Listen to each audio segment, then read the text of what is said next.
والدہ کے نکاح میرے والد صاحب کا 1928 میں ہوا. اس وقت والدہ کی عمر بڑی چھوٹی تھی، 12 سال سے کم تھی. تو یہ تھا کہ رخسانہ کچھ سال بعد میں کریں گے.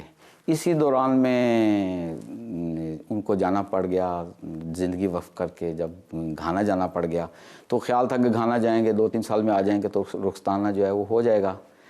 وہاں پہ جا کے حالات خراب ہو گئے. سیکنڈ ورلڈ وار ہو گئی. جب جنگ عظیم کے دوران 11 سال نہ جماعت کے پاس پیسے تھے کہ ان کو واپس بھجوا سکے، نہ حالات تھے، نہ سفری حالات اس قسم کے تھے. تو تقریباً 11 سال جو ہے وہ ان کا وہ جو دورانیہ تھا وہ وہاں پہ گزرا. اس طرح تقریباً نکاح کے 19 سال کے قریب جو ہے بعد میں میرے والد اور والدہ کا جو ہے نا وہ شادی ہوئی. نکاح کے بعد رخسانہ جو ہوا، اور جب ہوا تھا وہ دیکھ لیں والدہ 12 سال سے کم تھیں، ایک سے قریب تھیں، اور والد صاحب بھی اس وقت بہت جوان. اور جب شادی ہوئی ہے تو میرے والد صاحب کے بھی بال جو تھے اس میں چاندی آ چکی تھی، اور والدہ کے بھی چاندی آ چکی تھی. 1947 میں پھر جو ہے وہ ان کی رخسانہ ہوا.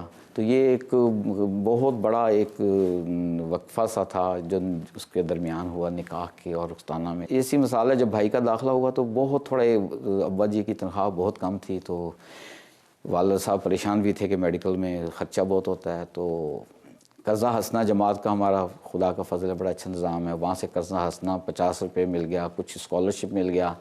باقی والد صاحب مجھے یاد ہے رات کو بیٹھے ہوئے والدہ کو کہہ رہے تھے کہ 50 روپے کم ہے، وہ کس طرح ہوں گے؟ تو والدہ نے کہا وہ فکر نہ کریں، وہ میں اپنے جو آپ تنخواہ دیتے ہیں میں اس سے کسی طرح سے کاٹ کے آپ کو دوں گی ضرور. چنانچہ والدہ نے، وہ بھی مجھے یاد ہے، مرغیاں بڑھا لیں، ان کے انڈے جو تھے وہ فروخت کر لیا کرتی تھیں. دودھ زیادہ آتا تھا، وہ دودھ بھی تھوڑا سا کم کر لیا. شاید وہ اپنی قربانی دی ہوگی، اپنے جو استعمال کرتی تھی، مجھے تو ملتا رہا تھا.